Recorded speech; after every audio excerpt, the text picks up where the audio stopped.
Alright guys, finally, after a year of waiting, we get our first 355 we've had in stock. Like I said, in almost a year. So we'll go ahead and get the cover pulled off here shortly. And we'll do the rest of the walk around on the boat. This one we did with triple 300s instead of the twin 425s this time. Did it on purpose too, and we'll go over that in the video once we're able to walk around it. Covers off, everything's unloaded, hopefully she's clean. Stay tuned. The wait is over. We finally got a new offshore 355 in the other day. I don't think I've ever gone over one of these, done a walkthrough or anything, so hopefully I can take enough time and show you the features and have it all make sense. If you haven't guessed yet, it's Brad at Yamaha Marine Center here in Orange Park on Wells Road, 1515 Wells Road to be exact. And hopefully pretty soon you'll see our new building start to pop up. We got some engineering done, and we'll have a whole facility over here to get all these boats inside and give you guys a better shopping experience. But for the time being, we have the brand new 2021 Pursuit Offshore 355. This boat is 37 feet, 11 inches overall. Beam is 12 feet on the nose, and it maintains that 12 feet almost the entire length of the boat. If you can really see where that flare kind of pops out there, and it stays all the way down the length of the boat. Weight is around 18,000 pounds. Dead rise is 20 degrees. You can see the entry's quite a bit steeper than 20, but it does flatten out the 20 at the transom, as that's where most of these measurements are taken. Draft is around 26 inches. Fuel capacity 388 gallons. And we have a 24-gallon diesel tank for the 8 kW Fisher Panda on board that will run all of the systems without much power sharing. It also has a 50-amp service on the boat, so we can run all the systems at the same time. 28-gallon live well, 22-gallon head capacity, and as it is, we put three 300s on this boat, trip 300s, and we can also get it with twin 425s. Cruise with the 300s and 425s is pretty similar. So cruise is posted about 26, and wide open throttle is about 51-ish. The reason we get the triple 300s is because if you do happen to foul a prop or lower unit or power head, the boat can plane on the other two engines and get you back a little bit quicker. Oh, and the freshwater capacity is 50 gallons. Some of the features I like to cover on these boats, because Pursuit's doing a couple of things that most people aren't, is like designing this anchor chute system with Lumar, where you can see it kind of follows the shear of the boat, and then as you deploy it, it kind of flattens out, so that way when you're retracting the anchor back this way, it hits the chute and then sucks into the boat, and it just gives it a little bit better presentation. You see that little slide notch right there. And then looking down the side of the boat, just like any Pursuit, it is a well-engineered product.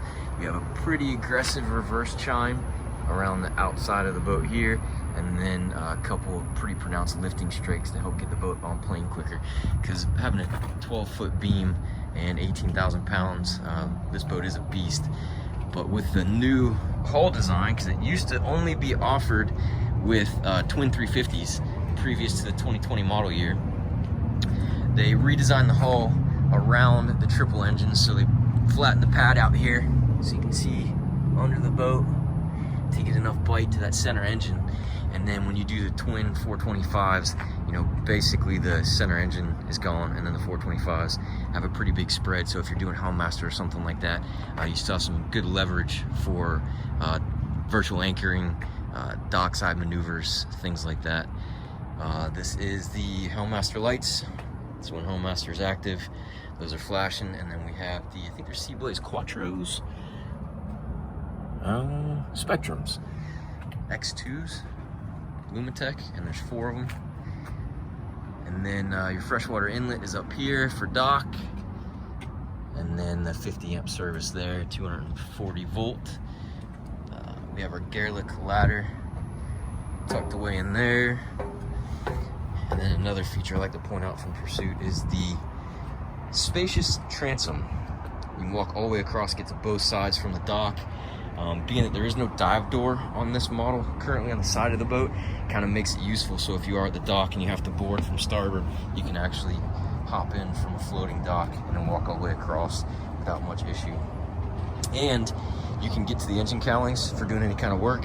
If you do foul a prop with some fishing line or something, you can trim the engines up out of the water and get to the props. At least on the outside, I don't know about center engine all that comfortably.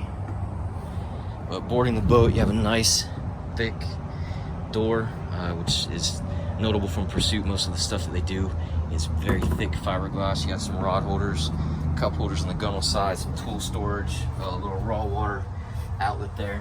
And walking around the side of the boat, the handrail presents itself right outside of the cockpit here. So, you know, stepping up and out is pretty easy to do. And there's an optional sun pad and filler up front that you can get, which we did not do on this boat. We do most everything else, but that we can add after the fact. Like this Make Fast sunshade. Single electric motor, and it's almost silent.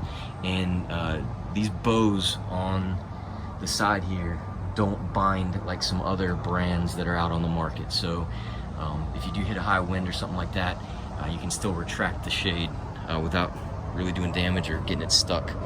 Fishability, big live well, and they actually added this little hook right here as of this year, so when you pull your drain plug out, you got somewhere to stick it. LED lights, painted blue. One of the huge features to a Pursuit being an engineered product, as you can see, they built all of their harnesses in-house. Everything is labeled so you can tell where it's going and what its function is.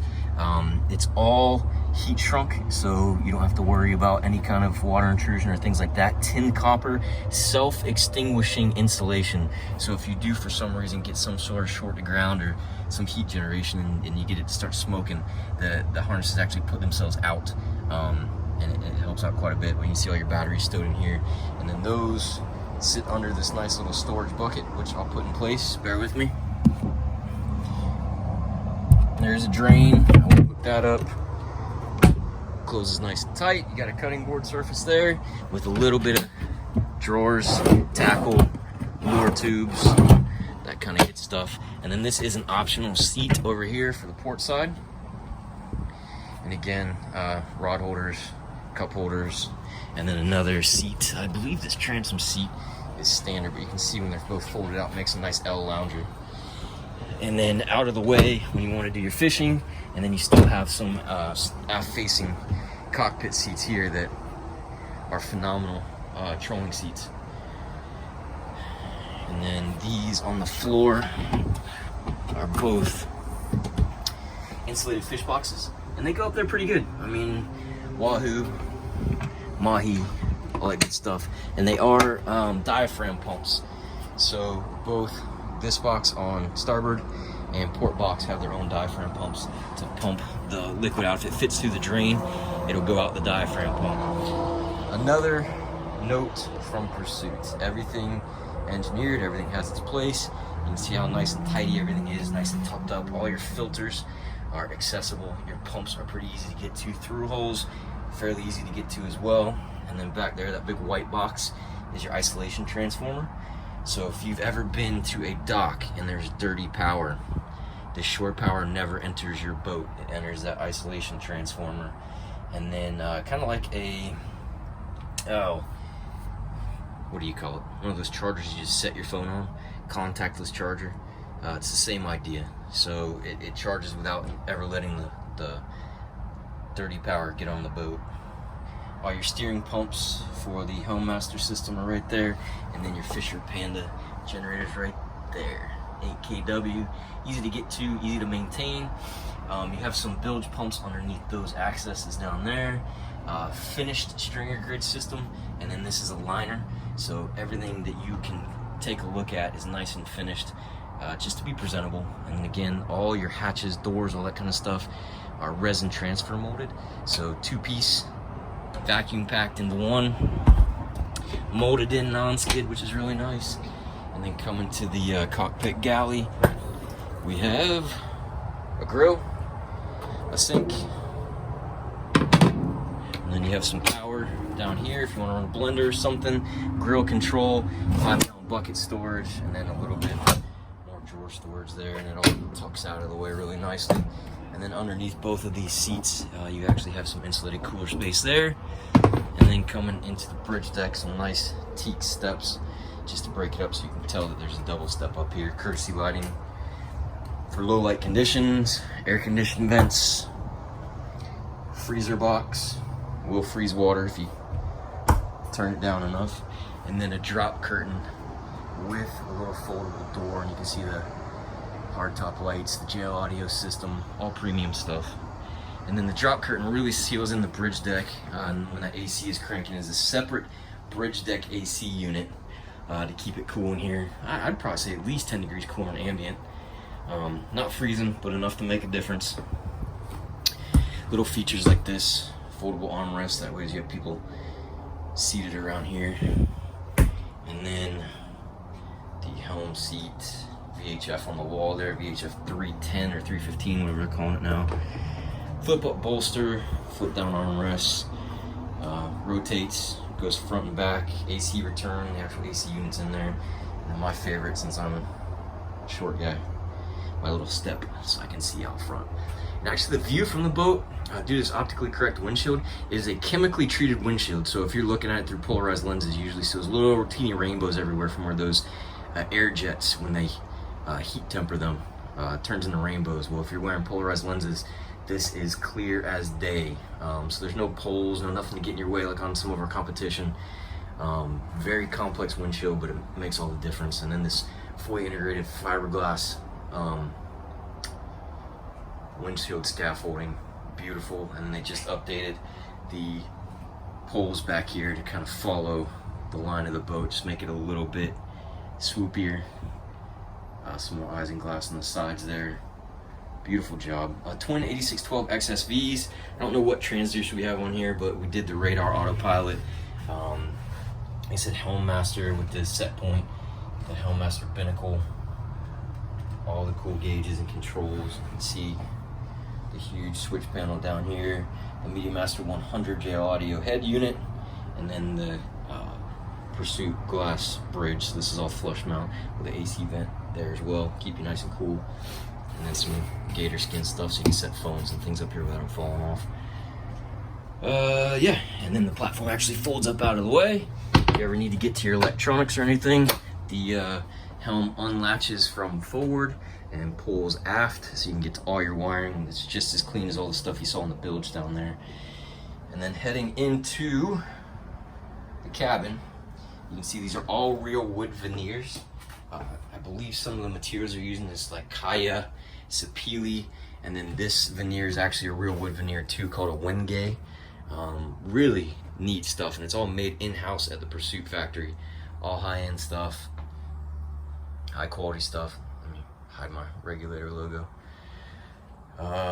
Escape hatch, electrically actuated table, goes up and down by a button, and then this V-berth does scissor together by another button for about a queen size sleeper. And I believe it sleeps up to like a 6'2", 6'3" person without your feet hanging off the back. So pretty much best in class room.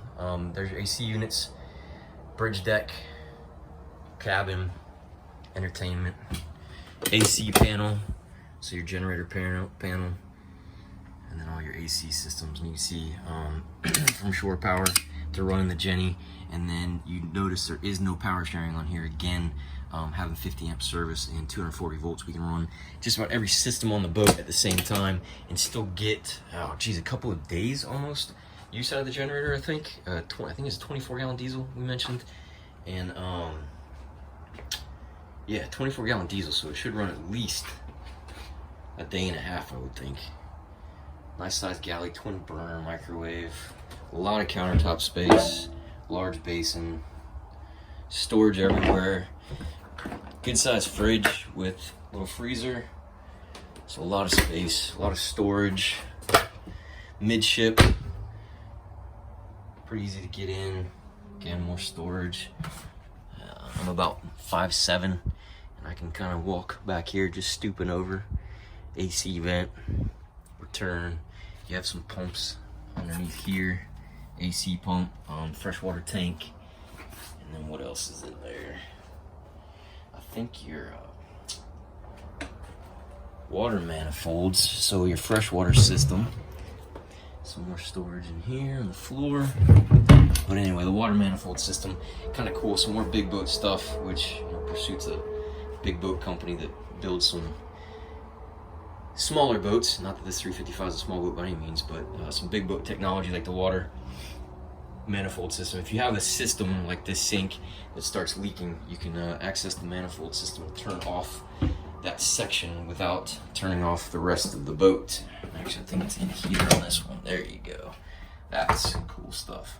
Tells you exactly where the system goes, if it has hot water access or if it's just cold water, and then you can turn those off if you wanted to, if that portion of the system starts leaking. So again, really neat big boat stuff. And then this is the head. So it is a wet head, but you do have the capability of privacy and separating the head compartment from your cabinets, your sink. So it is a weekendable boat. Vacuum flush, macerated overboard, all of the amenities you would expect. Well, hopefully that gives you a pretty good idea of this boat, systems on the boat. If you have any questions about this or any other boat Pursuit or any of our other brands have to offer, feel free to give us a call, 904-644-7631. Ask for Brad or Barton. And you can always find us online at Yamaha Marine, JAX.com. Thanks, guys.